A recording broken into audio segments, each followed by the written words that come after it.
Well, good morning, good afternoon, good evening, wherever it is you're joining us from. And welcome to the third in our series of legal considerations for high growth startups. It's a partnership between Fourthly and Foley and Laudner.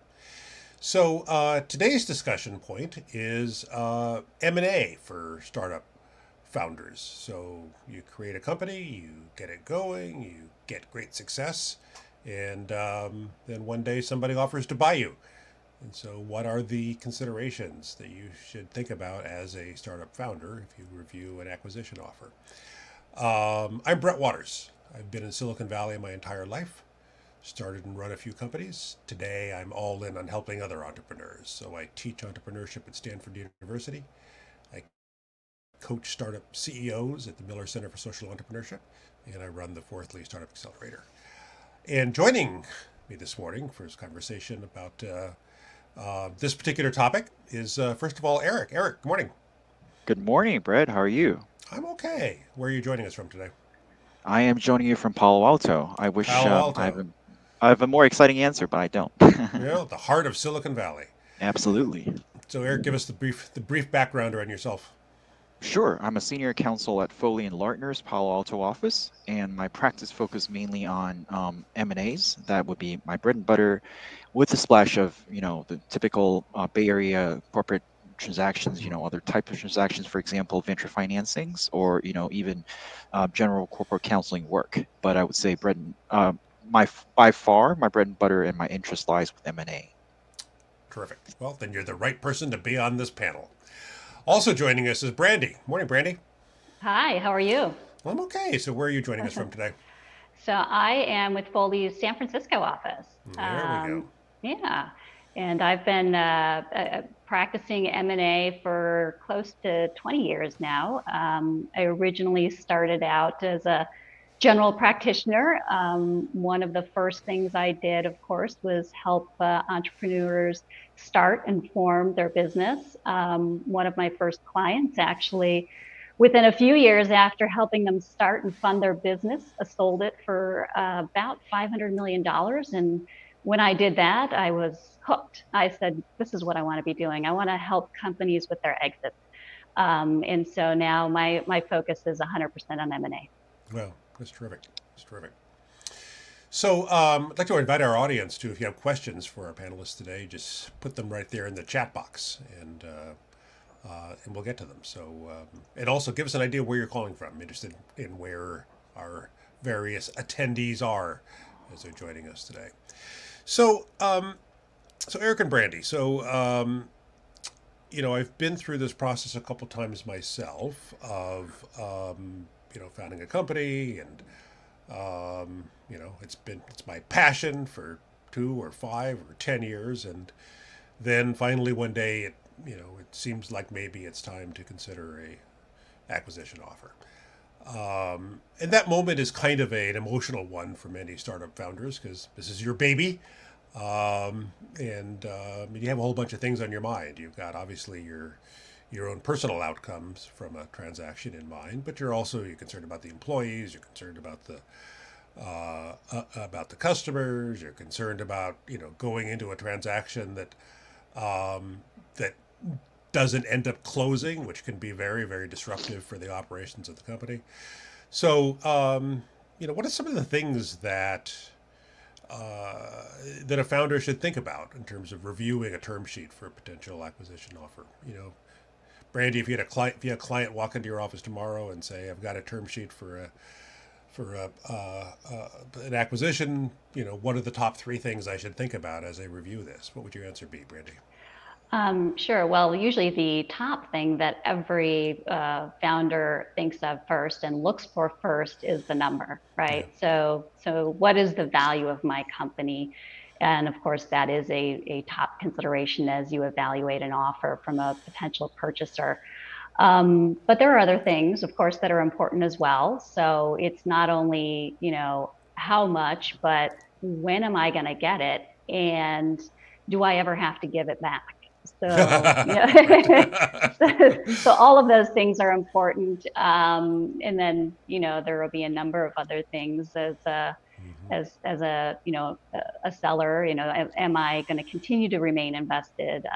What other obligations am I going to have? But I'd say top three are really, how much, when do I get it, and do I have to give it back? Right, right. Eric, anything to add to that?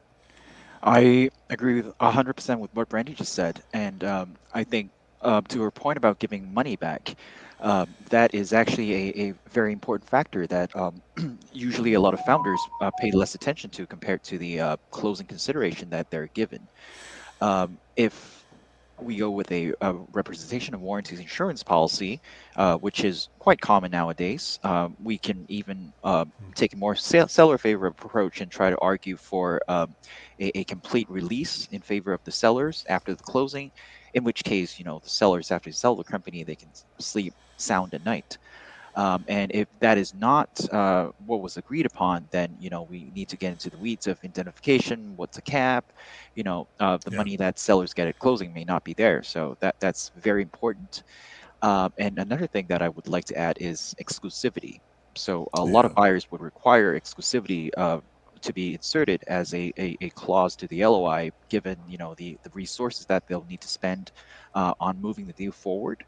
And the period really ranges from deal to deal, and it could be 30 days, it could be 60 days, or it could even be longer. But I think the key here is not to accept an auto renewal clause, so that we know that when the time comes, when the company decides that the buyer isn't interested to get this deal done, they won't be subject to an auto renewal clause that prevents them from talking to other buyers. Right. Right. A lot of times that the letter of intent doesn't have all of this information. Certainly in exclusivity, every buyer wants an exclusivity. But oftentimes the initial offer that is given to a seller is pretty light on the terms. And so, the buyer will just include the value, how much am I going to pay? And then, of course, they're going to put in some assumptions that go along with that valuation because it gives them wiggle room. It gives them wiggle room to change that valuation after you're in the middle of the process. Even, when you're close to closing, they'll point back to that letter of intent with those assumptions and say, well, I know we said we were going to buy you for 100 million, but we said that our assumption was going to be that you had a certain level of ARR or whatever it may be. So as a seller, you're going to want to really take a look and make sure that you flesh out all the things that are important to you, because you are never going to have more leverage than you do before you sign the letter of intent. So it's important to take the time to negotiate the things that are important to you and make sure that, we mitigate the chance of there being any surprises after we sign it and are knee deep in the process. Right. Yeah, I definitely have lived this myself. That you accept an offer that you think is a good one. And so you sign the LOI, which means you now go into the exclusivity period where you're not allowed to talk to any other potential acquirers. Then they start doing the due diligence and they start trying to chip away at the price. And it's kind of frustrating for you as the seller because they're now trying to renegotiate the price based on things that they say they found in the diligence. And meanwhile, you can no longer shop it around. You can no longer see whether somebody else will give you a better price because you're in the exclusivity period. So I guess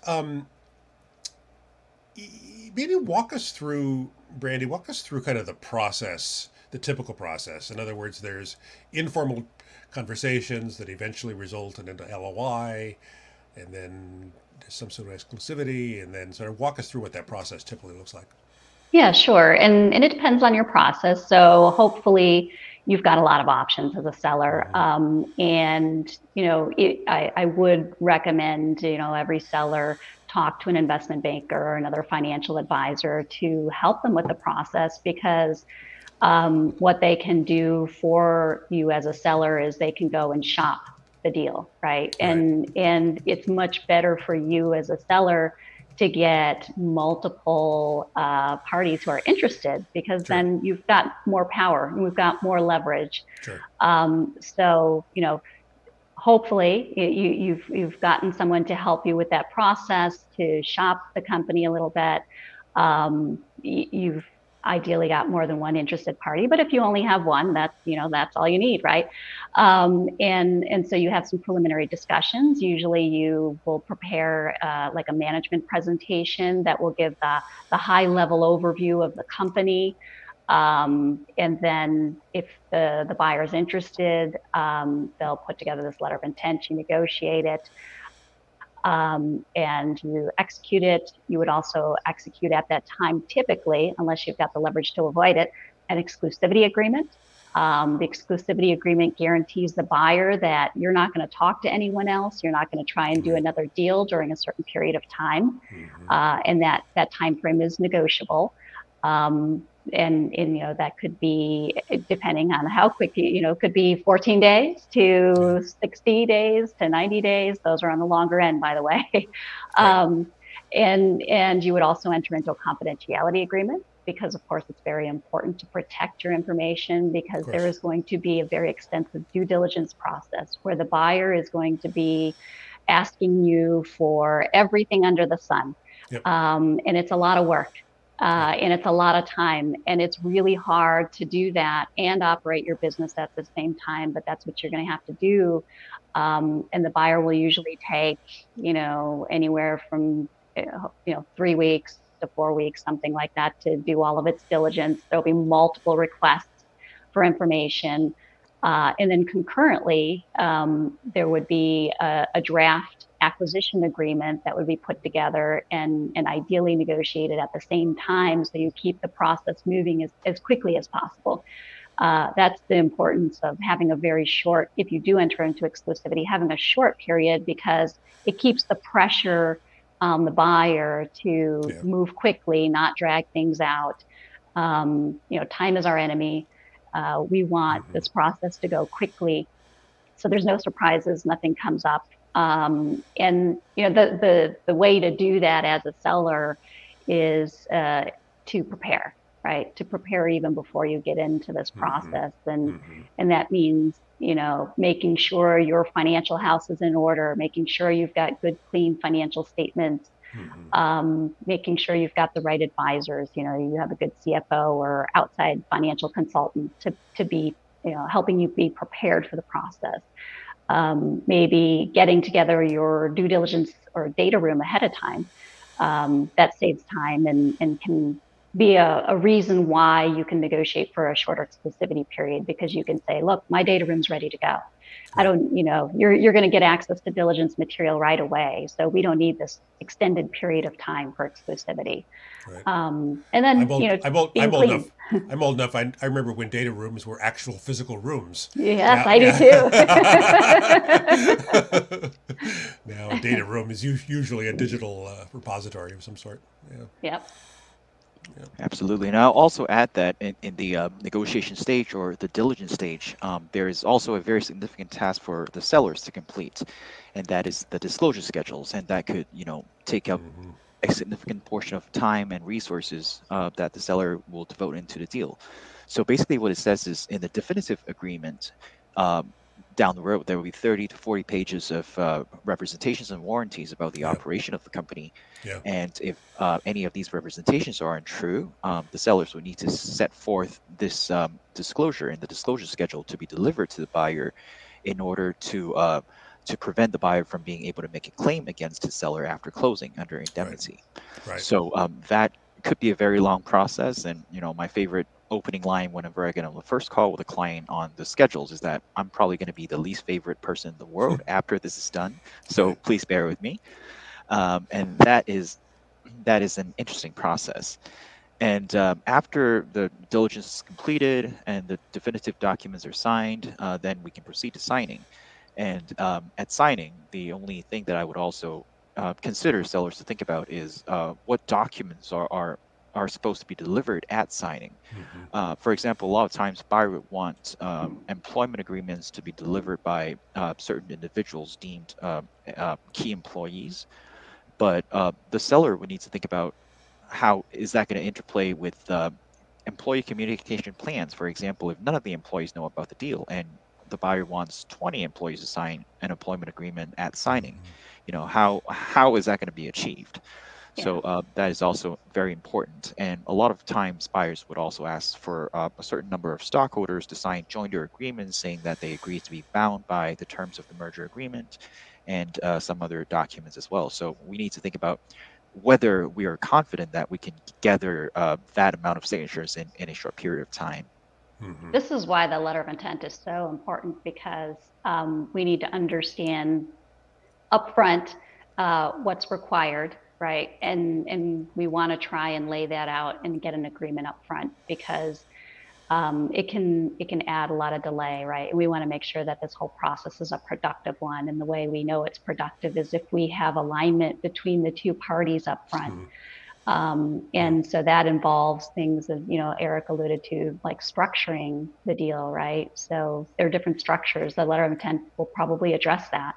And that's a really important consideration for a seller, because it has huge implications. It has huge tax implications for the seller, as well as liability implications. And so in the letter of intent, you know, this will be one of the non-binding terms. And just stepping back, I should probably highlight that there are binding terms, there are non-binding terms. So, you know, things like this exclusivity agreement, clearly the buyer wants that to be binding. All the material terms of the transaction, even the purchase price, those are technically going to be non-binding.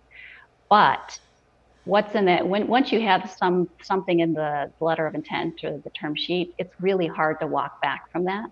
So even though it's non-binding, it's really important to try and lay out the things that are important to us as you know, a seller.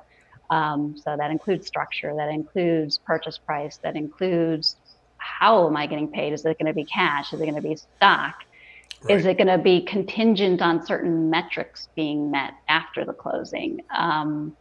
You know, does it require all of these signatures that Eric mentioned, right? So if we have a stock sale, do we want to go out and get every single shareholder to sign a, you know, 70-page agreement? Do we want to have our deal contingent on getting signatures from, you know, 10, 15 employees to agree to certain employment terms? So the letter of intent is really a key document to make sure that we've got alignment, that we know what to expect following the closing, and that we avoid wasting time and money, because it's a very time-consuming process and very expensive process.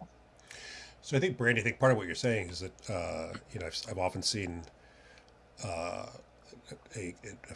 company's team accept an LOI, sign an LOI, and then go retain counsel to represent them on the transaction. And part of what you're saying is better to talk to counsel beforehand, because it's too late. Yeah, you don't. I do not recommend you sign a letter of intent or a term sheet without getting some advice from legal counsel and tax counsel, frankly, because there's, you know, there's you know, not only tax counsel, but maybe as a personal shareholder, you want to make sure that, you know, you've talked to your CPA or someone, so you know how that's going to affect you personally. Right. I think that's a super important point, and none of us on this panel are tax experts. But I certainly think that anybody who's considering selling their company should, in addition to retaining a good law firm, should also make sure they're getting advice from a good tax person, because the tax outcomes on a transaction like this can vary quite a bit depending on the way in which the transaction is structured. That's right. And it could be, you know, for instance, sometimes in the term sheet we'll find out that they expect the founder to roll over a portion of their interest, right? And so that means they're not going to get all of the consideration at the closing. Maybe they'll get 60% or 70%, whatever it may be. And then they roll over the rest and stay invested in the company. Well, you don't want to get taxed on that, right? If you're going to roll over some of that consideration, you want to make sure it's done in a tax efficient way, so you don't have to pay Uncle Sam at the closing for something that you didn't get yet. Right, for sure. Yeah, and on the topic of tax planning, it's important to note that your lawyers, or the company's lawyer, I should say, represent the company. So while we give advice to the possible tax outcomes in terms of an M&A transaction, the company's lawyers typically don't have specific circumstances of individual stockholders in mind. So if you would like to understand your personal tax situation, you should consider retaining your own tax advisors.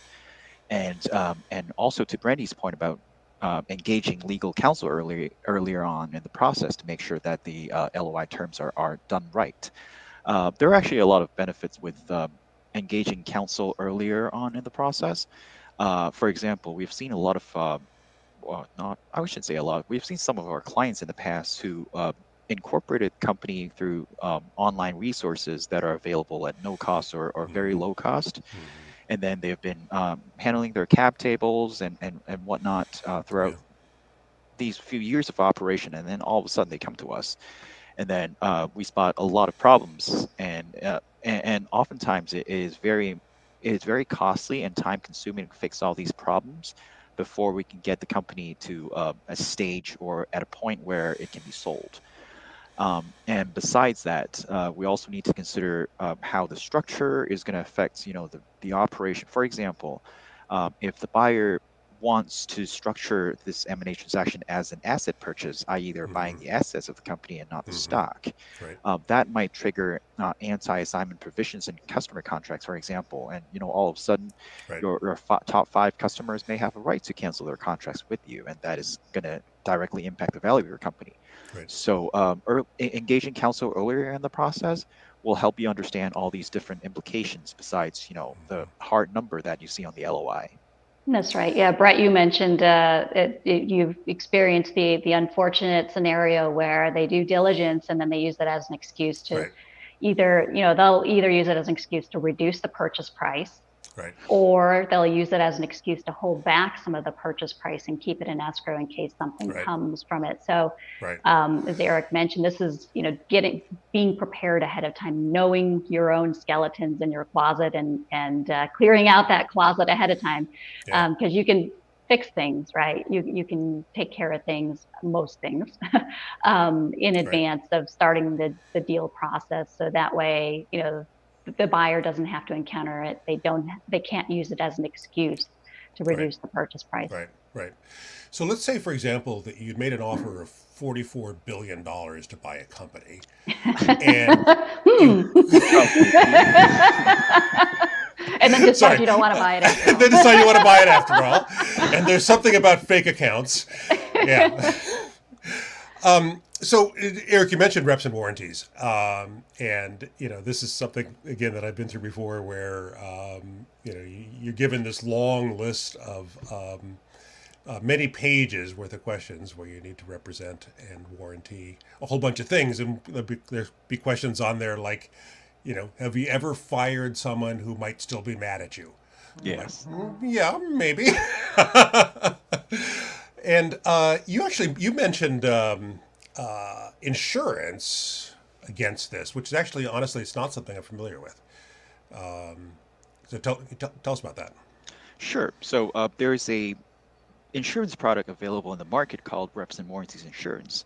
And I would say 6, 7, 8 years ago, nobody has heard of that. But the whole policy, the insurance policy scene has become almost a norm for a lot of M&A transactions, at least the bigger ones nowadays.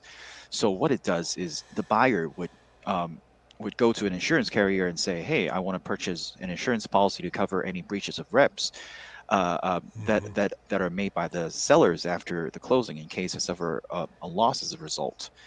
And then the insurer, of course, they will work with the buyer to price the insurance premium, and they will also undergo a very extensive diligence process on their own.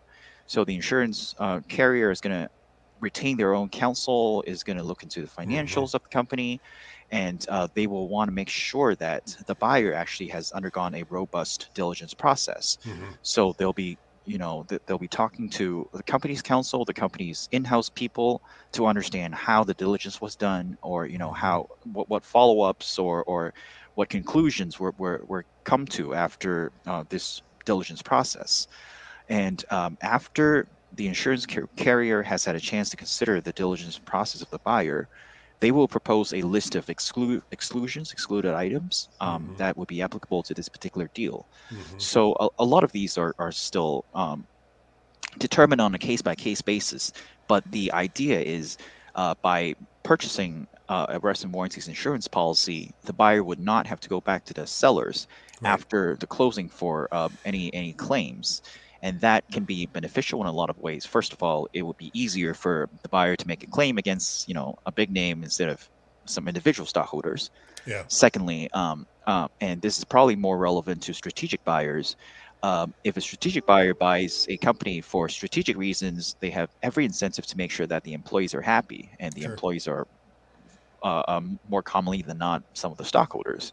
Right. And Right. typically, making a claim against your own employees is not a good way to make sure your employees are Right. happy. Right. So right. by opting for a reps and warranties insurance policy, we can mitigate this risk as well. Yeah. And is the cost of that paid by buyer, seller, or both? What's the typical agreement on that? I would say it's usually paid by the buyer, although technically that's negotiable. Yeah. And for the seller, it's a huge deal, not just in the post-closing liability aspect, but also how much money am I going to get at closing? Right. Because if you don't have rep and warranty policy, unless a buyer is willing to self-insure and not go after you, they are going to request some sort of escrow or holdback, and that could be anywhere from 5 to 20%. Usually 10% is kind of where we see it. And that's 10% you don't get at closing, and you won't get for a year or two. And it's subject to claims. But if you've got this rep and warranty policy, you can get all your cash at closing, except maybe a very small amount if the buyer's expecting you to fund the retention amount on the insurance policy. So I remember, this is probably before you two were born, but I remember, so there's a time when the personal finance software market was kind of shared by Intuit, had Quicken, which was the leading consumer finance product at the time, and then Microsoft had a program called Microsoft Money. And this is back when you bought packaged software, right? And so Microsoft Money and Intuit Quicken were the two leading players. And Microsoft made an acquisition offer to buy Intuit. And Scott Cook, the founder and CEO of Intuit, accepted the offer, and they went down the road. And Scott was smart enough to negotiate a breakup fee just in case the deal didn't go through. And sure enough, 60 days or so into the transaction, the government blocked the deal because it was anti-competitive, because these were the two leading providers. And so because the deal got blocked, Scott Cook and Intuit received a $25 million breakup fee from Microsoft, and then used that money to basically obliterate Microsoft Money from the market. And today, Intuit, of course, absolutely rules that whole that whole segment. So, breakup fees. Talk to us about when breakup fees are appropriate to negotiate, and your thoughts about that. Well, Eric can chime in as well, but there's different reasons why they may be in place, and there are breakup fees that are put on the seller, but there's also reverse breakup fees as well that are sometimes put on the buyer, and so they're usually there because there's some sort of risk, right? Some sort of risk associated with getting the deal done, and one of the parties doesn't want to end up losing all of the expense of there's a lot of transaction expenses, but sometimes it goes beyond that, right? It's more than just a transaction expense.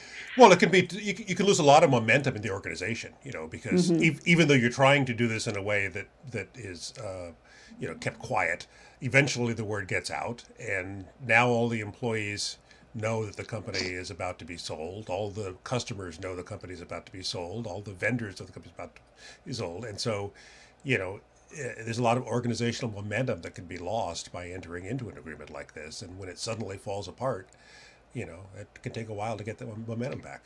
Yeah. And so there are triggers for that, I think, which is where you were getting to. And so, one trigger might be if it's on the seller, it might be because the seller has an out right? So maybe they've negotiated the ability to get out of the deal, to get out of their exclusivity if they get a better offer. They're trying to comply with their fiduciary duties as a board. So that's kind of the common scenario. And you see that more often in the public company deals than in the private company deals. But there could be other reasons. There could be other triggers. As a seller, maybe you put it in because you've decided to go with this particular buyer over another because you like their deal, but maybe there's more risk to it because they're competitive with you, and you have a risk that the deal won't get done because you won't get clearance. Or maybe it'll take a long time to get clearance, and that results in more expense. So there are, reverse breakup fees where you can expect the buyer to pay you if the deal isn't done because you don't get HSR clearance, or maybe the buyer is financing the deal. So that's an important part to consider too. Right. As a seller. Yeah. Am I going to get paid? Well, their deals will fall apart just because the seller thought they had financing lined up and they turned out it didn't come through. That's right. So, if they don't have, it's an important piece on that first offer to understand where the money's coming from. Do they have it already? Is it in the bank? Do they already have a line of credit and they just got to pull it? Or do they actually have to go raise the money or take out a credit facility? And there's a risk then to the seller that might not go through, right? What if they don't get the money? And so that might be a reason why, as a seller, you'd want a reverse breakup fee to be compensated for, the expense of the deal and maybe beyond that, right? Right.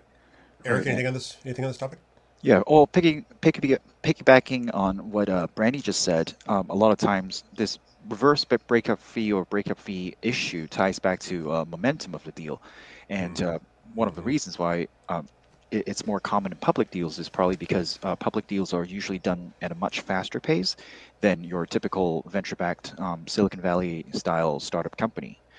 And another thing is, well, given that so the seller needs to think about whether it is wise to raise the issue of reverse breakup fee with the buyer earlier on in the LOI stage, because there is a good likelihood that the buyer will want to come back and say, hey, okay, so give me a breakup fee.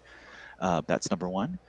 Number two is a lot of times that ties back to what we call a no-shop covenant, i.e. after the signing, the seller cannot go running around and solicit another offer from another potential acquirer. And sometimes there is that there are certain exceptions to this rule. For example, if the fiduciary duty of the board members require them to consider alternative proposals as well. So usually in these circumstances where an exception lies to the no-shop provision, that could be a trigger for reverse breakup fees or breakup fees alike. Right. Great. Well, we're just about out of time. This is obviously a very deep and wide issue to try to discuss in a half an hour. But I think you guys have done a good job of kind of giving us some of the main things to think about. Brandy, any parting words? I think the parting words really are: don't wait until you get an indication of interest to start thinking about your exit and the things that you need to do to be ready. You start from day one. Start from the first day you start your company. You want to be thinking about it when you negotiate your agreements, so you don't have to worry about going to get a consent from a third party when it comes time to sell the company. You want to think about it in the way that you're setting up compensation for your employees, making sure they're incented, making sure they're protected, keeping your company clean. So it's be prepared and think about it from day one. Good. Eric? So I would say, well, talk to your lawyers, your tax advisors, of course, what Brandy just said. Maybe also think about doing things right at first. For example, all these formation documents is super important to get them right. The cap table is super important to get them right. And also think about the financial statements. For example, if you're currently using cash accounting, whether there's a need to switch to GAAP, and what does that entail? Do we need to provide audited financial statements if they're not already available? So start thinking early and start talking with different advisors, and they'll give you advice on how to prepare for it.